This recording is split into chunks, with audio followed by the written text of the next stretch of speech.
Okay, next up is Yves, who's told me about his panel, and I didn't quite understand it. So I'm going to let him do the introductions and the explanations. Yves, would you like to come on the stage? Great T-shirt, by the way. That's the Bitcoin company right there. Round of applause for Yves, please. Thank you. Hello, hello. So I hope it's going to work. Sorry for that. You're going to have to just be patient with me for a second. Thank you. I think it should be fine. And I'll be using that as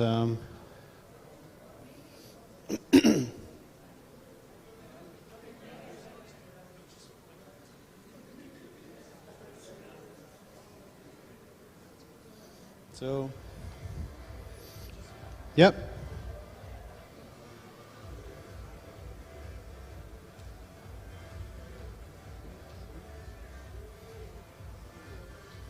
It should be fine.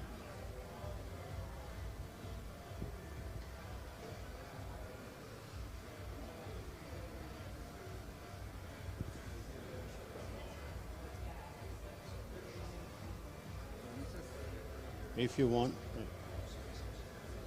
Oops, sorry.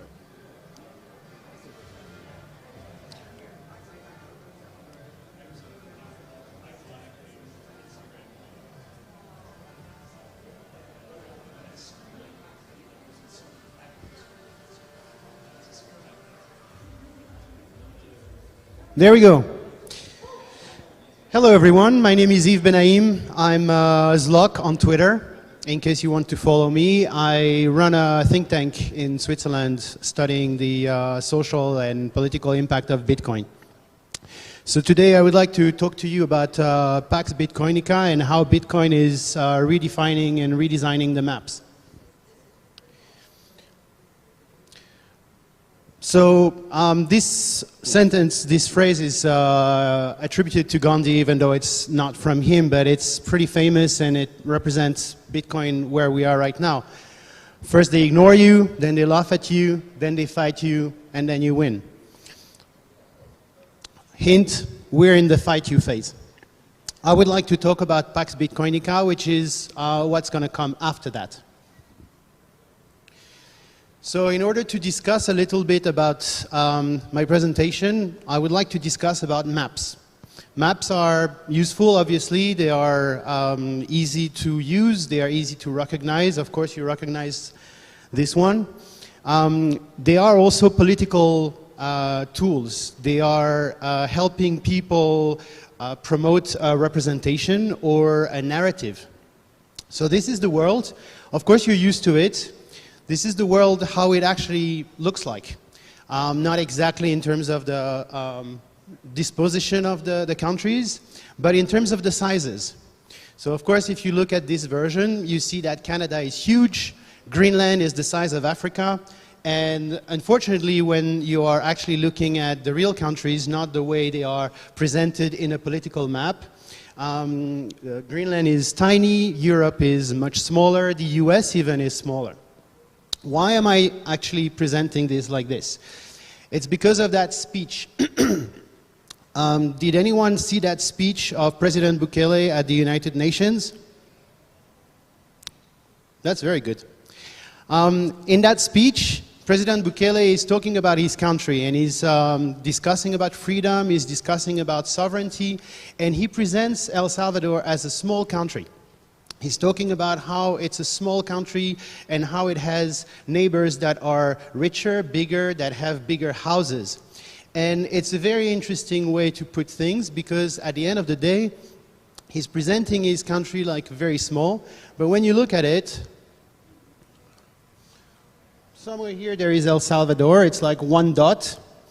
But I come from a country that is also one dot. I come from Switzerland. It's a super tiny country. It's, if you think about El Salvador, it's number 47 from the smallest country, and Switzerland is number 63, so it's really not big. But people in Switzerland are not apologetic of living in a small country. We are in a sovereign nation, we are neutral, we are rich, we are powerful, we have a lot of influence worldwide. So what's the difference? What makes a small country and another small country not a small country? Other example, Vatican City, the smallest country in the world. It's super, super tiny. Why is Vatican City not apologizing for being small? Why are they not worried or uncomfortable about the size of their country? They have extreme influence worldwide, they have a lot of respect worldwide, and yet they are a super tiny country. Second smallest country in the world is Monaco. Monaco is a place where you have billionaires. They're, of course, their country is like the size of I don't know, a drop of water. It's minuscule, but excuse me. But again, they have a lot of influence. They have a lot of respect worldwide. So what makes a small country, and what makes another small country not so much of a small country? So this is Monaco. Monaco is that little thing here, and I drew a square around it. Can anyone guess what that square represents? So that square is 1 Bitcoin. If you take the size of all land mass in the world and you divide it by 21 million, you have the number of Bitcoin as representation of pieces of land, real estate.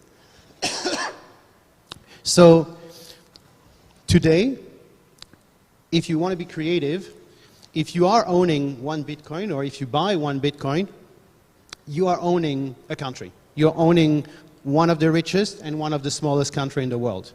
Of course, it's a little bit of a stretch. It's a bit strange to think this way, but this is why maps can be very interesting when we are discussing about maps in a more creative, more out-of-the-box way. So, of course, nobody cares about Monaco. We're all here because we're in El Salvador. Same square, San Salvador. That square is 1 Bitcoin. You don't need to own 1 Bitcoin. As everybody knows, you can use a fraction. You can get just a few sats. But today, we have this Bitcoin thing that can be represented on a map. And actually, maybe it actually gives us a little bit of representation of what stacking sats actually can mean for people today and tomorrow. So let's go back a little bit in the past and let's think about maps, how they were used before by other people than us. This is the map that was used by Christopher Columbus before he discovered the Americas. So on this map, there is no El Salvador. So it's not a small country. It actually doesn't exist. But there is also no Canada. There is also no Brazil. So what does it mean when a country doesn't exist? Is it not part of the world? Or is it that you need to start thinking about maps in a completely different way because maps are a representation of what we know or what we do or what we want to represent and not necessarily the reality? And now we're getting to the PAX BITCOINICA thing. This is PAX Romana. So before Emperor Augustus, Rome was in expansion. It was fighting with its neighbor, it was fighting internally, it was fighting all the time, it was constant fighting, and of course it was very powerful, but there was no growth, there was no flourishing. So what happened with Emperor Augustus is that he decided from now on, I need my country to become or my empire, flourishing. I need growth. So instead of growing in terms of territory, I'm going to grow in terms of technology. I'm going to grow in terms of peace. So what they did during that time is they focused on high tech. What was high tech at the time? Anyone want to guess? Roads. You wanted to have more roads because you will be able to do better commerce, you will be able to do better communication, and you will be able to enforce security better. So Pax Romana, Pax means peace, by the way, in case you didn't guess it. So Pax Romana was the time when in that, excuse me, Empire of Rome, you could travel pretty much everywhere.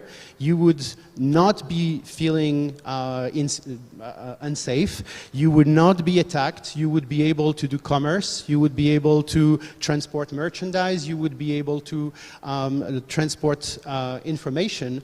And you would be able to learn and teach, etc., etc. And of course, what this situation created was that there was fewer fighting internally, and there was also fewer fighting externally. So this is Rome, and a little bit later, you had the Pax Sinica, which started 1,000 years before that, and it went up and down. But this is the moment, this is the biggest territory of China when it was ruled by the Mongols.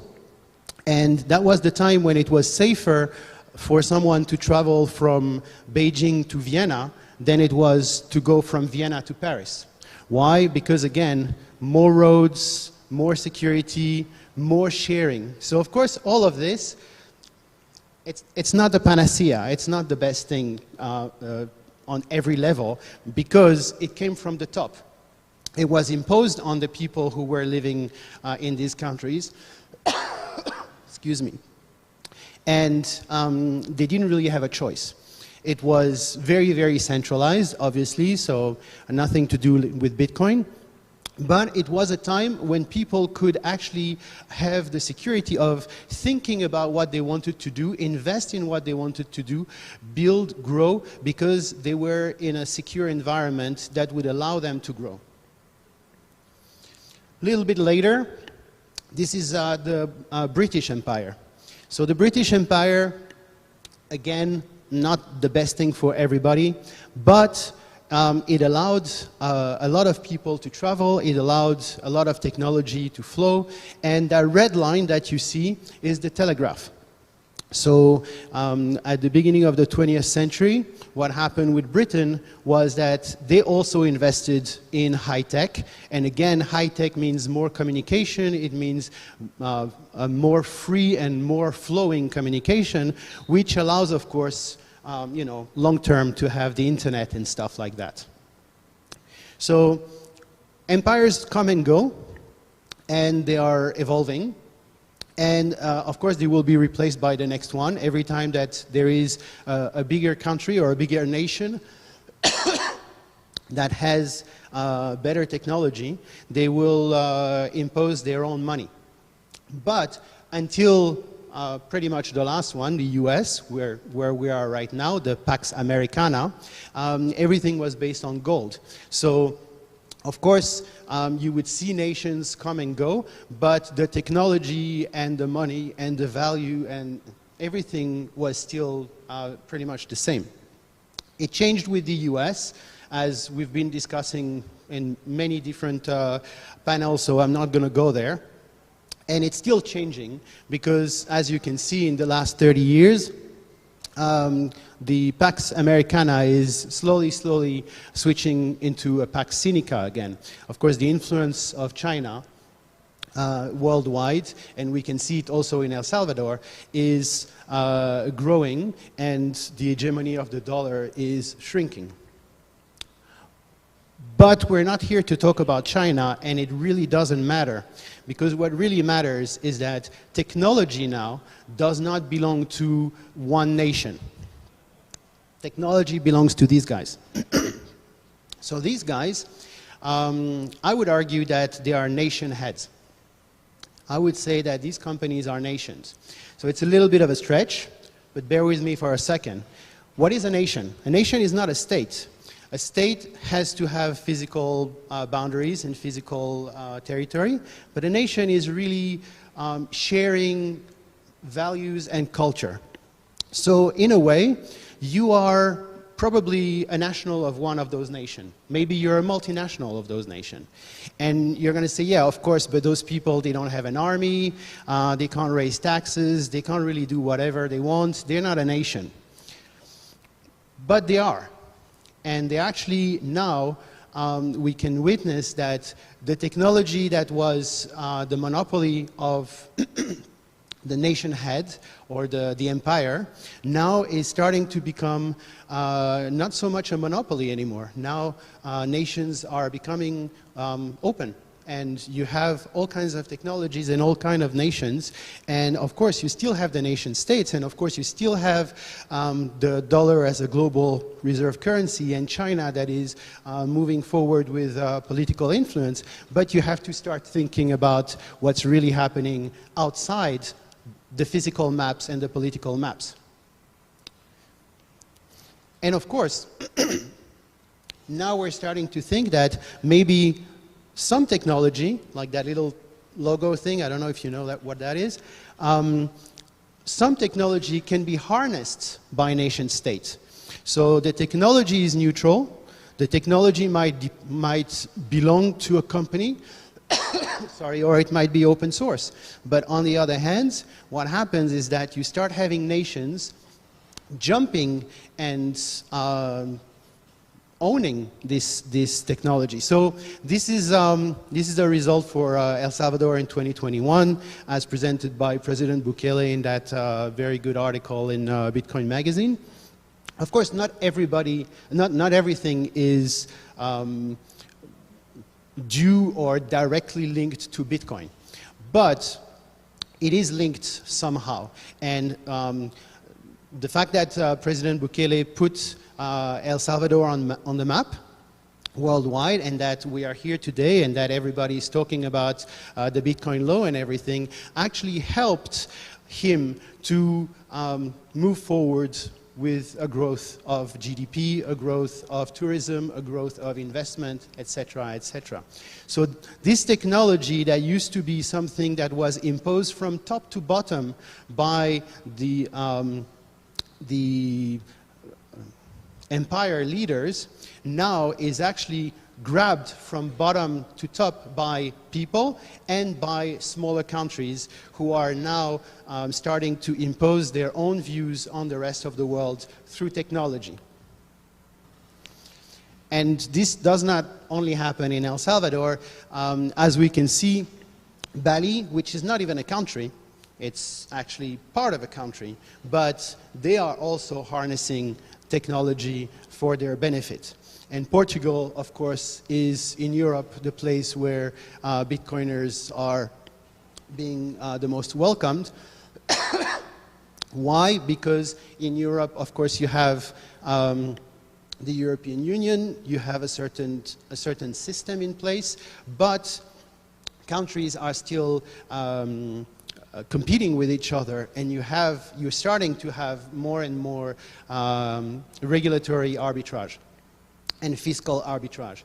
So what does it mean for the future? The future, to me, when we'll be out of that system where then they fight you, and we reach a stage where Bitcoin becomes a little bit more attractive to more countries, and those countries are actually adopting Bitcoin slowly or fast, but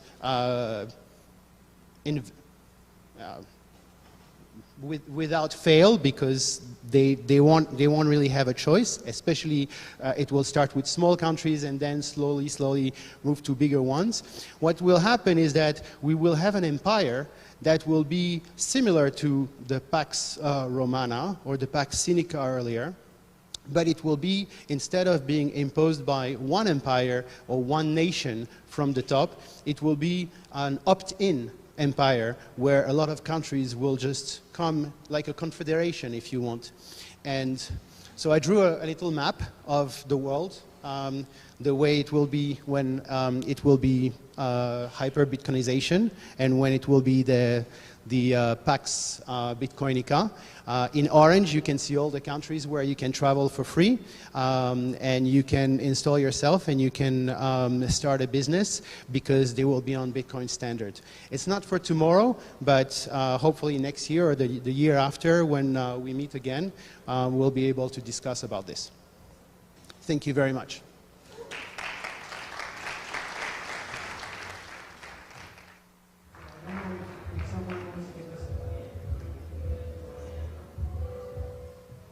Hello, hello, hello. Yeah. I don't know if someone wants to destroy my narrative. I would be super happy if you do. And if you have any question, technically that thing is flashing, so I don't know if someone is supposed to come next. But if not, I'm happy to take any question.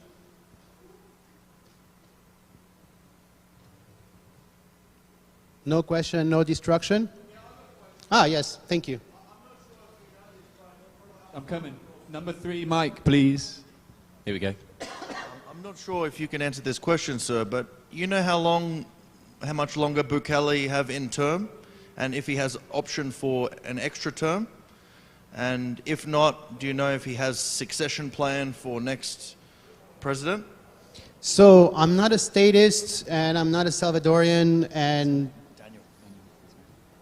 I wouldn't know. What I do know is that there is a bit of a, I don't know, tension at the moment because the Salvadorian constitution forbids him to run for another term consecutive to the current one. On the other hand, he's allowed to get one term off and then come back. I think what will happen in El Salvador, and again I'm talking out of my ass because I don't have a conversation with him, is that he is so popular right now with what he's doing that whoever will be representing his party will be elected. Whether it's not him or not doesn't really matter. Also, what I do think is that nobody is stupid enough to shoot themselves in the foot at this stage. Yeah. It might happen in 1, 2, 3 presidents down the road. Yeah. But right now, I think anybody who would want to go against what he has started would be an idiot. It would be unsuccessful to start with. So we can expect medium to longer term Bukele philosophy, which is promising for the El Salvadorians. I think so. Now, is it going to be, sorry, is it going to be 100% the way it is now? That, of course, nobody knows. But is it that Bitcoin will suddenly be disappearing? I don't think so. Is it that everybody who is in prison will be, graced and roaming the street? I doubt it.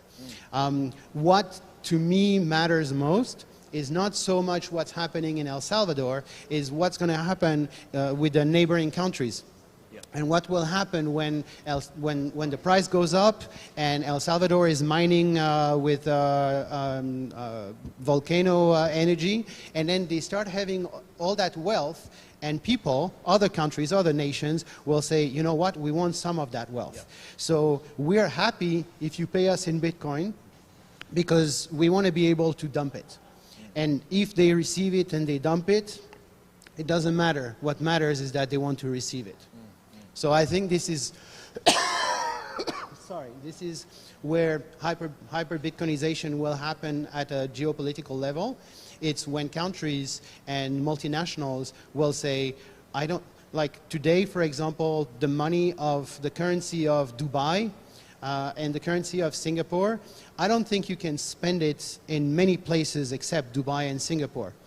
But if you have a big multinational or the country of Singapore or Dubai who wants to give you some of their money, you'll take it. And you'll figure out what you want to do with it. I think what's happening with Bitcoin very soon is that El Salvador will have a way to spend that will be welcome on the other side. And this is what money really is all about.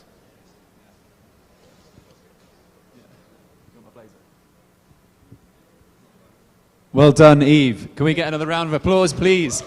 That was a phenomenal talk, and the visualizations there of one Bitcoin on the square of map. Well, that was brilliant. Really interactive. Thank you. Bitcoinica, PAX Bitcoinica is the name. The next panel, feel free to set up, guys.